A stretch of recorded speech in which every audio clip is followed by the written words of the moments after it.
కొణిదెల పవన్ కళ్యాణ్ అమ్మ కడుపున ఆఖరివాడిగా పుట్టిన అందరికీ మంచి చేయాలి, మేలు జరగాలి అనే విషయంలో ముందువాడుగా ఉంటాడు. తన గురించి కంటే జనం గురించి ఎక్కువగా ఆలోచించే మనస్తత్వం నా తమ్ముడు కళ్యాణ్ బాబుది. ఎవరైనా అధికారంలోకి వచ్చాక ప్రజలకు ఏదైనా చేయాలనుకుంటారు. కానీ కళ్యాణ్ తన సొంత సంపాదనని కౌలు రైతులు కన్నీళ్లు తుడిచేందుకు ఖర్చు పెట్టడం, సరిహద్దు దగ్గర ప్రాణాలొడ్డి పోరాడే జవాన్ కోసం పెద్ద మొత్తం అందివ్వటం, అలాగే మత్స్యకారులు ఇంకా ఎందరికో తాను చేసిన సహాయం చూస్తుంటే ఇలాంటి నాయకుడు కదా జనాలకు కావాల్సింది అనిపిస్తుంది. ఒక రకంగా చెప్పాలంటే సినిమాలోకి తను బలవంతంగా వచ్చాడు, రాజకీయాల్లో మాత్రం ఇష్టంతోనే వచ్చాడు. ఏ తల్లికైనా తన కొడుకు కష్టపడుతుంటే గుండె తరుక్కుపోతుంది. అలాగే ఏ అన్నకైనా తన తమ్ముడు అనవసరంగా మాటలు పడుతుంటే బాధ వేస్తుంది. అలా బాధపడుతున్న నా తల్లికి ఈ అన్నయ్యగా ఒక మాట చెప్పాను.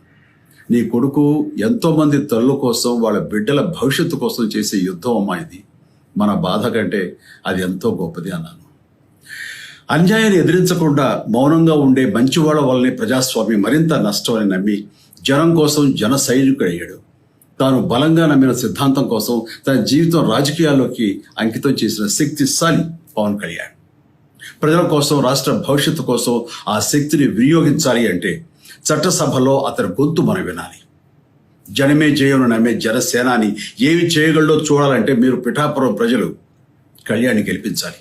మీకు సేవకుడుగా, సైనికుడుగా అండగా నిలబడతాడు. మీకోసం ఏమైనా సరే కలబడతాడు, మీ కళ నిజం చేస్తాడు. పిఠాపురం వాస్తవ్యులకు మీ చిరంజీవి విన్నపం, గాజు గ్లాసు గుర్తుకి మీ ఓటు వేసి పవన్ కళ్యాణ్ని గెలిపించండి.